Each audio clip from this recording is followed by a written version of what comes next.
guys, Cool Blind Way Back. I'm Rick. I'm Eric. And we are here with Fawlty Towers. You're very excited. I am. This is like one of my favorite comedy series. Really? I think, yeah. I've never seen it or heard of it.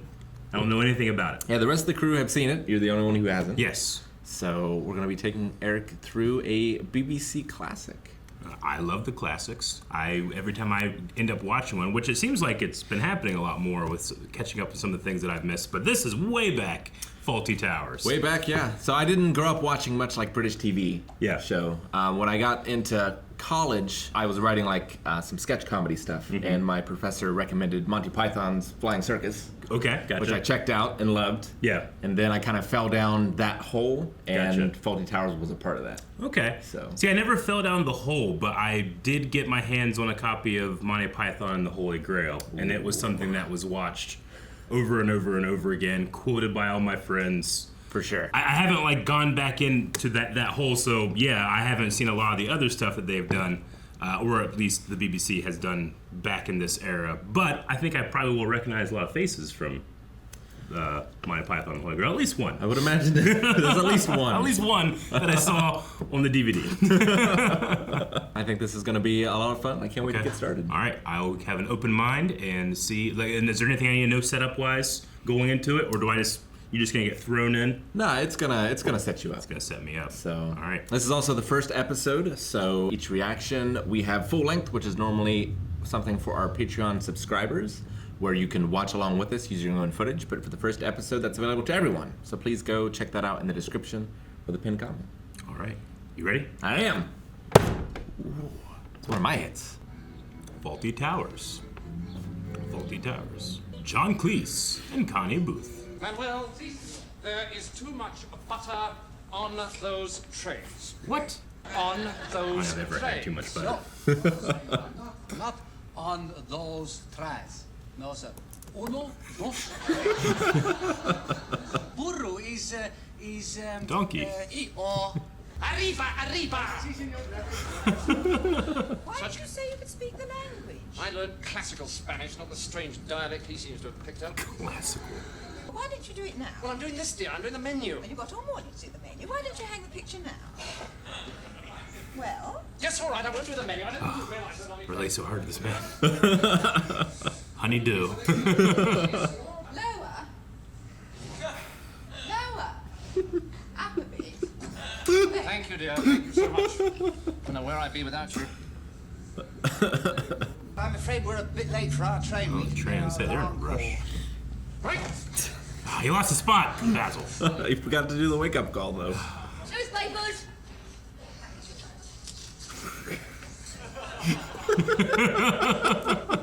Now, I expect it to be up when I come back. Drive carefully, dear. He's so good at being agitated. What's happened to the old idea of doing something for your fellow man? Of service? I mean, today, people just expect... Yes, I'm coming, wait a moment.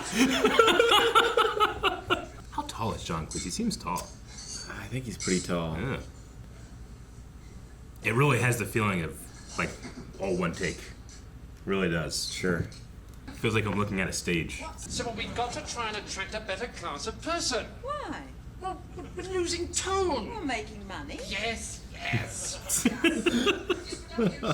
Have you seen the people in room 6? They've never even sat on chairs before. They're the commonest, vulgarest, most up.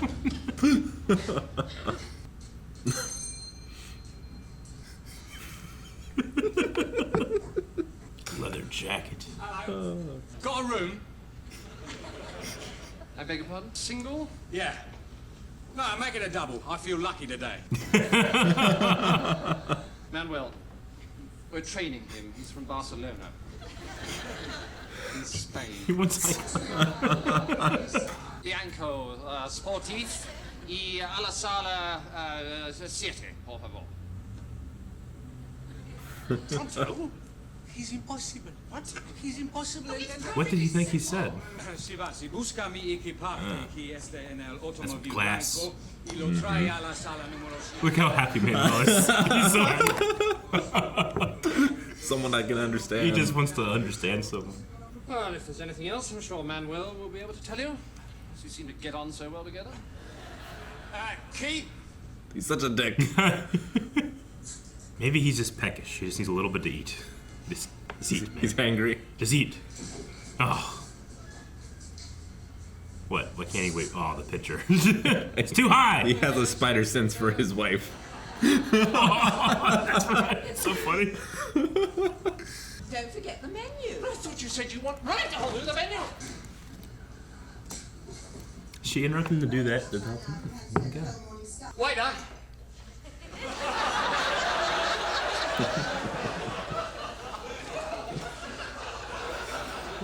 I beg your pardon? No hurry. Oh, good. How nice. How delicious. Would you fetch the wine list, please? Si, senor. The wine list. The list. There, the list. The list there, the red. He's looking over.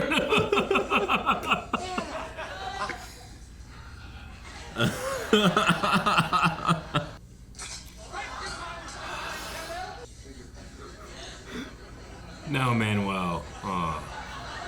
Throw it away. Now! Throw it.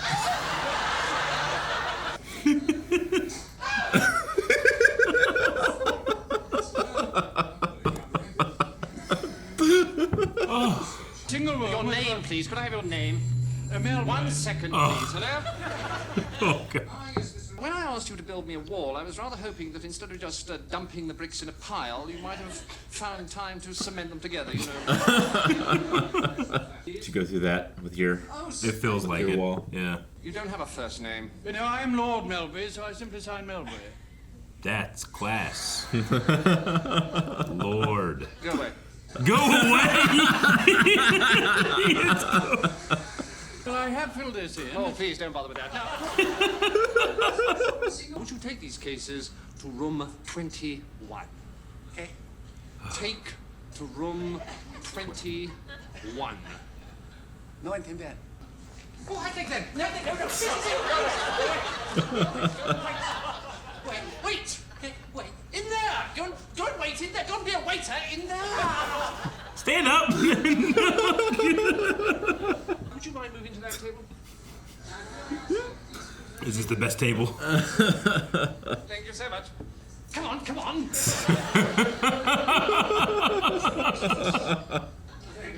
you very much. Why? What did Manuel do? Would 200 be all right? Oh, please. Oh, tremendous. Oh, I'm so happy.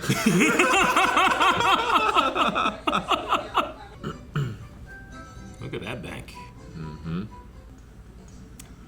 That's... okay.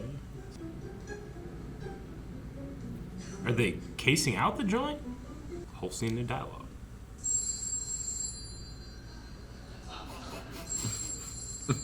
Could somebody answer that, please? It's still too high. It's like his height, right? Yeah. Oh, Manuel, yeah. Yeah, he wouldn't even understand. The usual? 6 o'clock on the dot.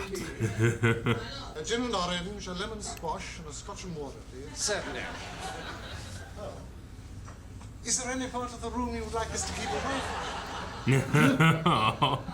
Evening, Fawlty. Ah, good evening, Lord Melbury. Anywhere. Yes, anywhere. Gin and orange, a lemon squash, and a scotch. He's a great expert, you know, Sotheby's and all that.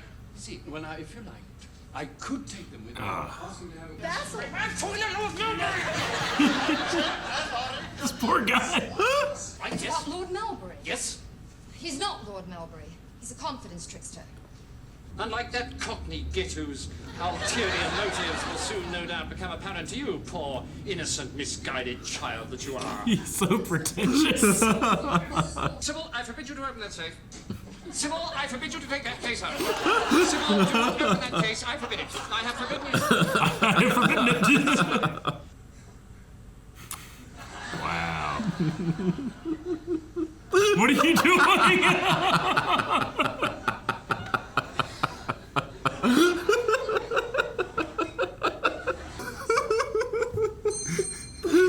This man is broken. Fawlty Towers is such a good name. Do I still want you to take them to be valued by the Duke of Buckley, my lord? Oh, yeah. No, I don't. Because we just heard that the Duke of Buckley is dead. Any valuables to deposit, Sir Richard? Any bricks or... You bastard!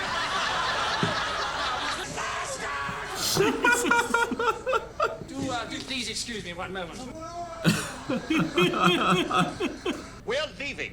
Oh, don't. Please stay. You'll like it here. You like it here? You snobs! Just one. Sorry, Mr. Fawlty. Just one. Just one, please.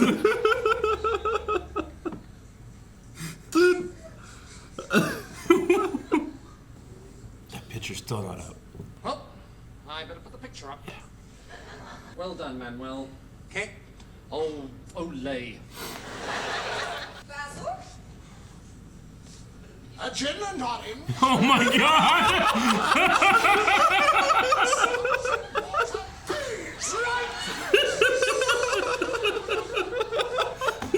What's he doing? Oh, man. Man. I had a hard time breathing there for a little tiny bit. I have no way to pause it, so we'll just let it run. We'll to the just let end. it run. That was a hell of a... That was crazy. No. Now... It's just nonstop. Okay, I must know, like, is every episode a different situation? Or is it all in the hotel? It's all in the hotel. All in the hotel, good. Okay, Yeah. good. Because at first I was like, this is kind of set up like a skit, you know? Yeah. And they're just going to run the skit, but I really loved everything so much I wanted to continue. No, it's Yeah. all primarily in the hotel. Yeah. Like, Polly went out on the streets and whatnot, but it's Yeah. framed in the hotel. Gotcha. The Fawlty Towers. The Fawlty Towers. Basil Fawlty. Yeah. Basil and Sybil. Sybil, man, there's so much.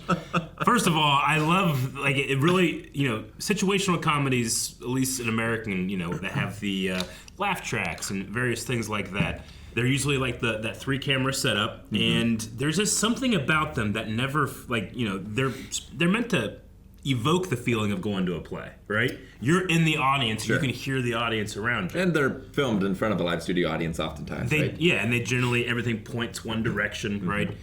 So you still get that feel, but there was just something about this, like, I feel like in American sitcoms, maybe it's just more the ones that I watch, but you could really tell where the editing was. Sure. And here, like, other than when they go outside, you can't. Like, everything felt like they were, I don't know, entire scenes were being played completely untouched. That's Yeah. what it felt like, at least. And maybe that's just the British comedy being so, like, bang, bang, bang sometimes, No, it definitely feels like that. And it doesn't feel like they're waiting for the laughs either. Yeah, that's true. It's just like, it just goes and the audience has to keep up. Yeah.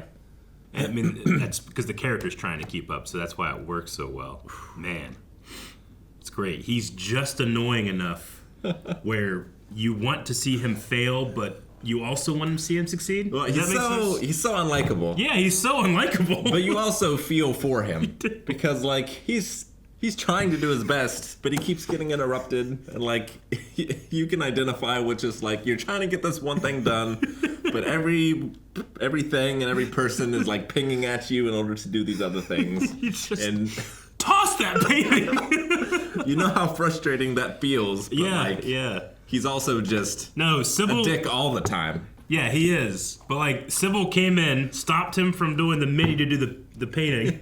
So then he's doing the painting, and she stopped him from doing that to do the menu at one point. Like, Sybil, like... And I have no idea what she does. Like, she doesn't really seem to be helping much either. Yeah. And, like, only giving him a hard time. Yeah. And, like, Manuel Oh, man. Well, means well, yeah. but just... He just needs to communicate. He was so happy when someone was understanding him. But that actor did such a good job, especially whenever he was like, the wine list, and he goes, oh. And he just looks over it. There's something about that just killed me. And yeah, at that one moment, like, he sensed his wife entering the building. He didn't. He's been chirped at so much that he's developed a second sense Yeah. when it's Yeah. about to happen. Sure. Yeah, it's foreign to me, the concept of, I know that we have, a class system and stuff, and it exists everywhere, but for me, like, oh, this is a lord versus, like Sure. being able to rank customers over each other. Like I feel like at least here that can be a fame thing, but not necessarily a status thing sometimes. Sure, right? it's not necessarily family based. Yeah. Although it could be, I guess. Like, the name Kennedy Depends where you're at too. it is like almost a class Sure. sort of thing. But I think because of like where we live and the people around us, like Yeah. it is not a concept that I'm familiar with that much. I don't think. no, not so much. Like, we have some like privately owned hotels Yeah. around us and stuff, and like the Blennerhassett has had like JFK like stay there Yeah, and sure. things like that. But like, I don't feel like they treat you differently. I don't think so. What year did this come out? You know, It was 70.